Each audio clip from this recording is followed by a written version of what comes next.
started. It is a rather incredible story, needless to say.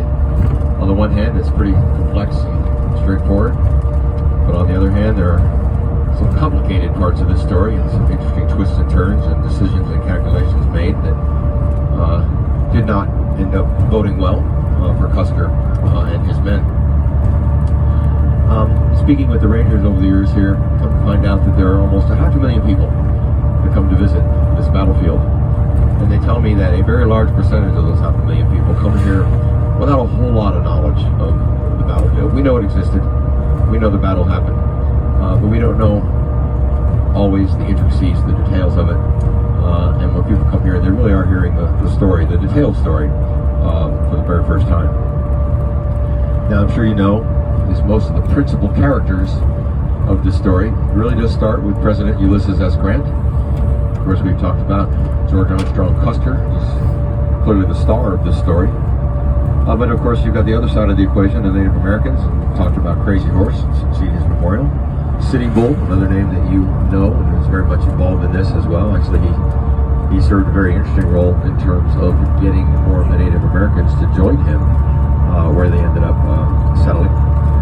There's a couple of other lesser-known names, and again, if you're an aficionado, if you're a historian, if you follow this battle and read up on it, these names will be familiar to you, but perhaps they won't. But other two key characters, the two main aides, if you will, to General Custer. Yes, also known as a lieutenant colonel, but did make his way up. So you'll hear both lieutenant colonel and general, but he did have both ranks. So these gentlemen that worked with Custer, in particular at this battle, one was Captain Frederick Benteen, and the other was Major Marcus Reno. And it was Benteen and Reno that again were Custer's right-hand men in this. Benteen made some pretty okay decisions, actually credited with saving some lives. We'll talk about that a little bit later. Reno, he ran into a lot more difficulty, a lot more trouble, lost a lot more men, and actually quite honestly started to fall apart on the battlefield. But a little bit more on that later. Now, all those principal characters I mentioned, Grant, and Custer, Crazy Horse, Sitting Bull, Benteen, and Reno, by now, you hear me say, some of those people were illegal aliens. I think we know which ones they were. It's not necessarily your first answer, right? So the illegal aliens, keeping in mind the treaties that we had signed. So it made Custer and Benteen and Reno, and of course even Grant himself, if he were to come out here, illegal aliens, at least in this part of the country. Because you remember those treaties gave these millions of acres. Remember the grass is flowing and the rivers were flowing and the grass is growing and all that stuff. And so we were infringing upon their rights and on their land. And you know why. Of course, we found that gold. Now, we mentioned that financial crisis, and that's part of what sent Grant to send Custer out here to make the expedition, to make the survey, to verify whether or not there really was gold in these hills, and of course, there were. Once that happens, and once we realize that we really want to be here, but gee, guess what? So do the Native Americans. Grant begins to realize that the only way that we're going to get this land is to get these Native Americans, these Indians, back onto their reservations. Now, the idea of a reservation had existed. There were Native Americans on various reservations, so the idea of that had already been going on by the time of this battle. But there were some that had said, this is not our life, this is not what we're about. There might not have been walls and fences keeping them into these reservations. But they were supposed to stay there, and they were not really welcomed, at least by any of the European Americans, anywhere else. And so many of them had decided to bolt the reservations and, get out of Dodge, as it were. And then Grant, as president, realizes, okay, they are not going to go peacefully into this good night, and we will probably have to use force to get these Native Americans back onto the reservations. So it is in 1876 that Custer receives his orders from on high to sweep this territory and corral these Indians back into their reservations where they, quote, belong. So it is in June of 76 that he decides to attack an Indian village that had started to form along the banks of the Little Bighorn River.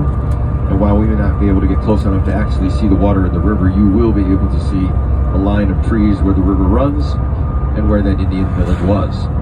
And there are a couple of reasons why Custer and his men did not fully appreciate the number of people in that village. Number one, the trees, but they had done some other interesting things we'll talk about. Again, they're very clever warriors, and so they had really met their match, although Custer didn't realize that until, unfortunately, it was a little too late. There were many mistakes made by Custer, by others, just in their whole approach to this battle and the whole idea of sweeping the Indians out of here. But one of the big mistakes was just simple numbers and calculation. You see, Custer attacked this Indian village with 647 troops. Little did they know that what they were facing was a village of over 8,000 Native Americans, 2,000 of which were very highly skilled and fearless warriors, not afraid to fight to the death for their land, or quite honestly, their way of life. And so it was a little too late by the time Custer realized, oops, we're outnumbered. They did the very best they could, but you can imagine how that went. Now here at the battlefield, you're going to find it to be just like you would a cemetery. Solemn, peaceful, almost reverential, you know. Of course, we can chat and have a talk. It's not a church, don't get me wrong. But, you know, people come here and sometimes start to feel a little bit, silly as that might sound, you know, what went on. And then you look at the vast expanse that they were fighting on and realize how they were fighting and what they had to do, and a little protection and cover they had, nor did the Native Americans. Of course, they had the numbers on their side, so they weren't too concerned about any of that. But a very solemn and special place. What also makes this place very special are the markers you'll see on the field. And I think I've mentioned this a couple of times, perhaps privately, not on the microphone. And this is the only battlefield you will find with markers that show where the people fell, okay? Not where they're buried. So you might wonder, well, how do we know that? Well, one of the reasons we know that is the U.S. Army was not very good about coming back here to retrieve their men. You've heard the phrase, leave no man behind. Well, they did, and it took them quite some time to gather up the remains. It took them as much as 5 years, actually, and I'll come back to that. So again, only battlefield with the markers. You'll see where they fell. You'll also see markers that are in a slightly different color. They kind of lean red. Sounds very stereotypical to me, quite honestly, but those are markers that show where Native Americans have fallen. So they show you both.